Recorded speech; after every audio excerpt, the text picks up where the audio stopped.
So the single area of disagreement is this: should someone be able to serve their country in uniform if they say they are homosexuals, but they do nothing which it violates the code of conduct or undermines unit cohesion or morale? President Clinton says, yes, they should be able to serve regardless of their sexual orientation. Today's announcement directing an executive order to lift the ban by July 15th was well received by Northland gay rights groups.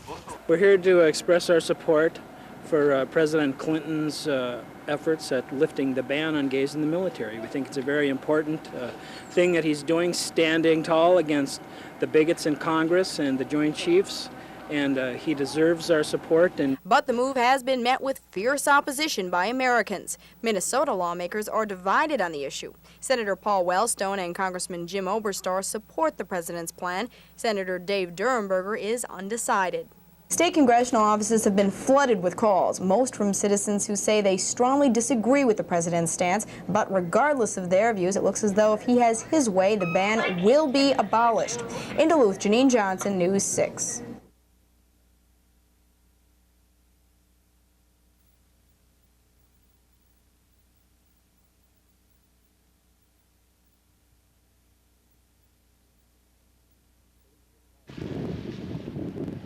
Police were called to the Miller-Dwan home care facility in Duluth early this morning. The victim, 29-year-old Sherry K. Cadine, was working an overnight shift. Shortly after 2 a.m., she heard the doorbell ring. Police say she came to the door and found her ex-husband. Another building resident heard gunshots and called police, but it was too late. There they found a female who was apparently the victim of a gunshot wound, and she was pronounced dead at the scene. Friends say Cadine, who moved from Duluth to Floodwood just 3 days ago, and her ex-husband, Marvin Randolph Freeman, had been divorced for nearly 5 years and had fought bitterly while together. Members of Cadine's family say they aren't sure what triggered the incident last night. Police apprehended Freeman at his home in White Bear Lake before 6 a.m. The victim's former husband was taken into custody by White Bear Lake police, and he's currently being held in the Ramsey County Jail. Police won't say what led them to Freeman, but are continuing their investigation. No one else at the community care center was injured in the incident. Officials there are still in shock and say they will be taking extra security precautions in the future. Derek Hines, News 6.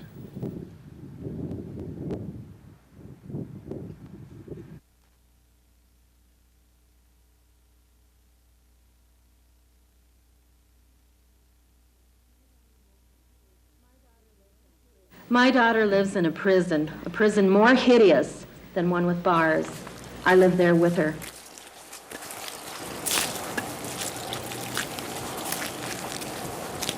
Minnesota law has always been clear in cases of assault or terroristic threats, but vague on the problem of stalking.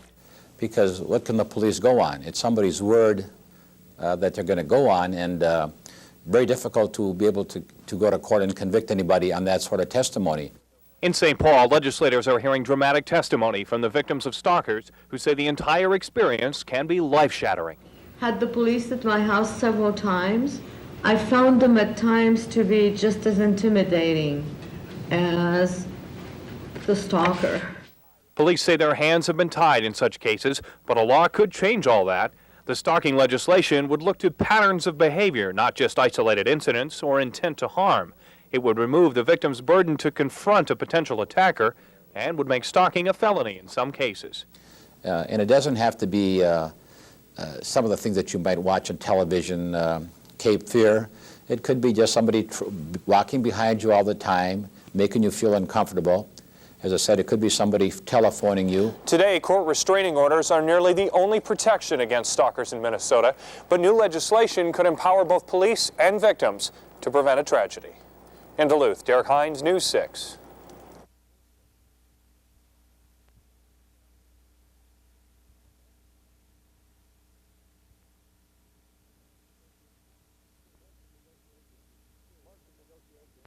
Months of negotiations with Superior were unsuccessful, so the Des Moines project has moved across the bay, hoping Duluth can become the ship's new home. Supporters admit they have their work cut out for them and are working to convince the community that the USS Des Moines can not only be viable, but profitable. And so we're going to focus on the concerns of the citizens and hopefully set the record straight so that they understand that we, in fact, do know what we're doing. We're totally capable of undertaking a project of this size and seeing it through to a successful conclusion.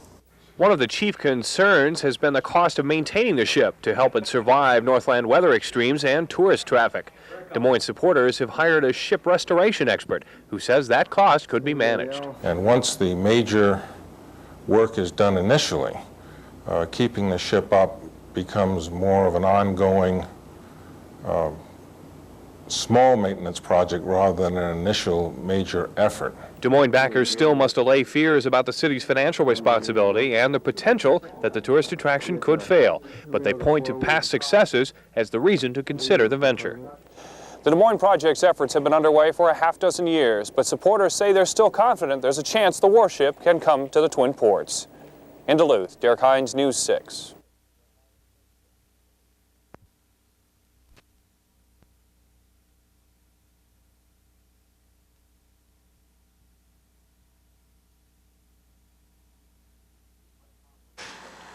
What complications will this create for our businesses and for our tourist industry? I can't think of a better way than to learn from someone else. This was politically motivated, and it's a waste of time. We spent a long time. Be the only response, and that's going to be the end of it. Our trip to Dunsmuir, California is justified, it's proper, it's appropriate, and we are going there. We are going there to learn about the chemical spill, the damage it did.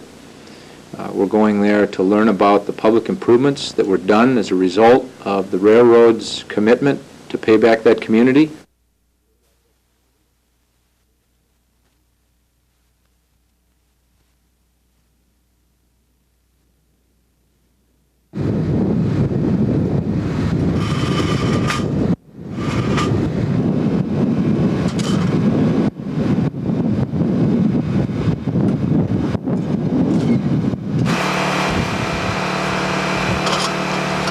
A pretty good show. We got 10 of some of the best monster trucks around that are going to be here. We also have Tranzilla and Vorian, which are two transformers. One that's going to actually eat a car, and then there's Vorian, which is a jet car that turns into a robot.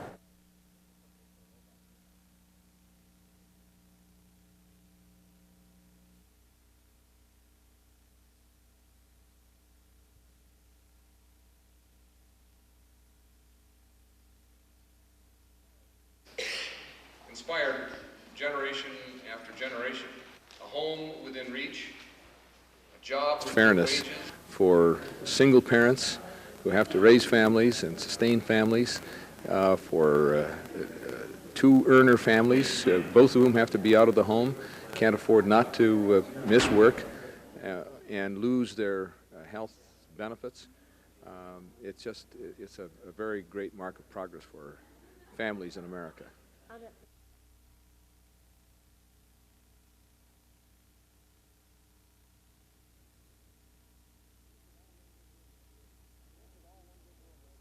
This is all one big room right here. Can you access this room from this stairway? Oh, yeah, right from where we were in there. Superior firefighters responded to a call reporting smoke seeping out of the windows of the old library at 4:30 p.m. 2 hours later, they were still fighting the flames. Well, it's serious. We're hoping to confine it right to the basement where it's at right now, but it did get through the lower floor, so. Along with the historic loss of the building, there is a monetary loss only one man can feel, and that's Don Schroeder. He bought the building in late July and was planning to convert it into apartments. We were trying to preserve the woodwork that's in there. It's one of a kind. And no damage estimates are available at this time. The cause of the blaze remains under investigation.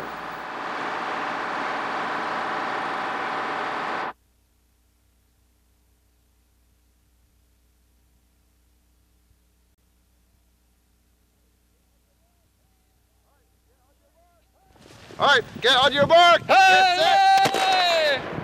Things always seem to get started with a bang when Voyagers are around with their mile-a-minute lifestyles. Well, we spend a lot of time sitting by the fire and throwing the tomahawk and eating beans. And throwing the tomahawk and eating beans and eating some more beans and dancing and singing and eating beans. Last night was dancing and singing. Yes, and that was after eating the beans. The city of Ely holds its Voyageurs Weekend to celebrate the history of the fur traders, pioneers in Minnesota's far north. The events of the weekend include snowshoeing and ski races, even for the youngsters, some of whom are real pros. I've been in some others. I did the other, yesterday they had a ski race. That was 8 kilometers. I did that one. But apart from the racing, the weekend is about learning the way the Voyageurs lived. We also teach them about the Voyageurs, about the fur trade, about the business with the Northwest Company and beavers and all that kind of stuff, too. It's all that kind of stuff that keeps the modern-day Voyageurs of Ely coming back. In Ely, Derek Hines, News 6. Au revoir. Comme ci, comme ça.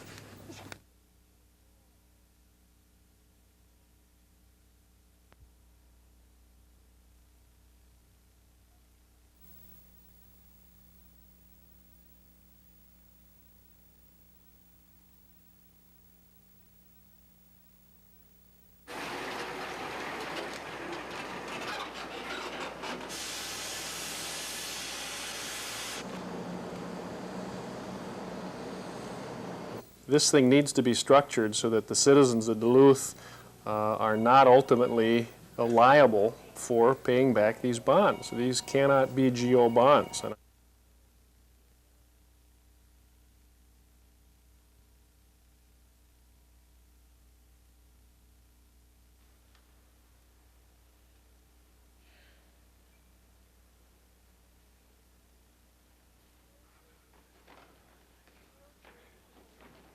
Well, I was very disappointed. I was disappointed. From my understanding, the decision was made on the basis of just a very few phone calls. And I think as parents, we certainly are capable of deciding whether or not to send our kids on a bus to see a performance like this.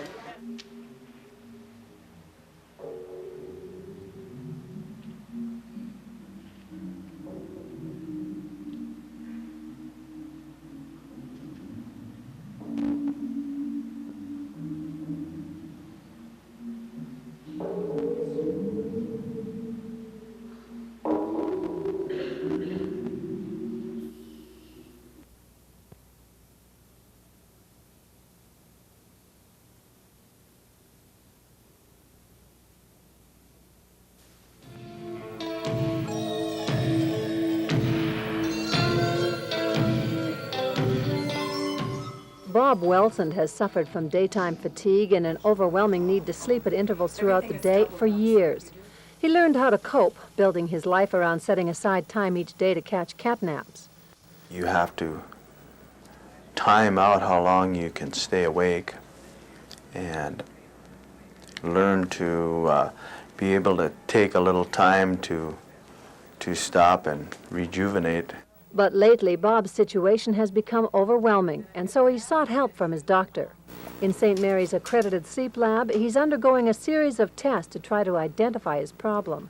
It gets to a point where just their daily functions have become impossible for them to do. Driving to work, carrying on their job itself has become impossible. So they're pretty much, by the time we see them, they're almost, I'd say, at wit's end. Bob is being tested for one of the 2 most common sleep disorders, sleep apnea, a temporary suspension of breathing while sleeping, and narcolepsy, a frequent and uncontrolled desire for periods of deep sleep. Have you ever fallen asleep while driving?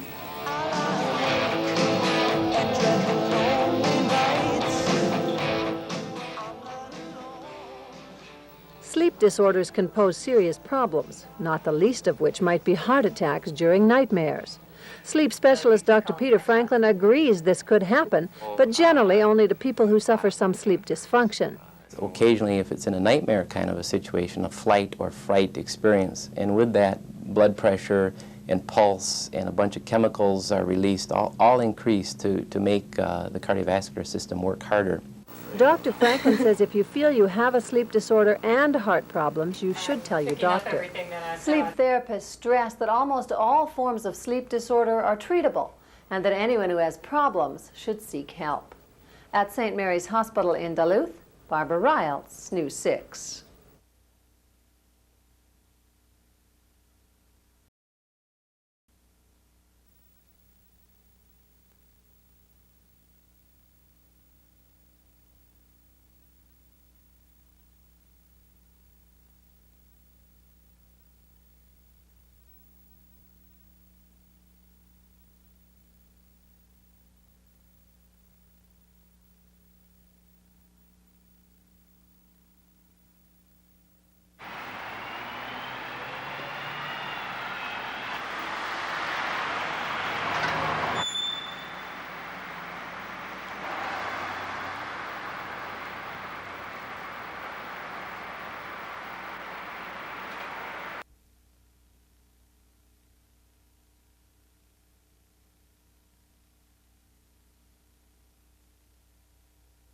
any color, any age, of any class, of any profession, or of any religion.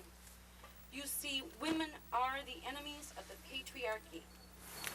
Today you can see our wounds, our battle marks, signified by the bloodied bandages.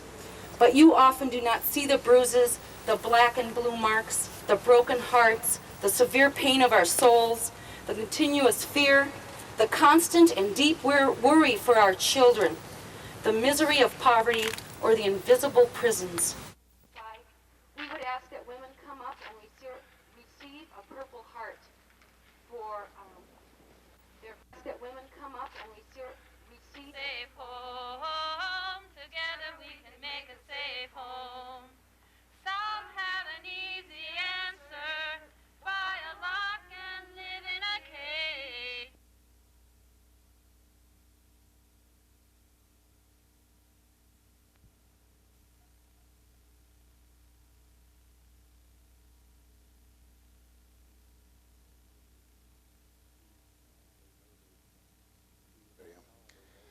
And the smell was very, very strong.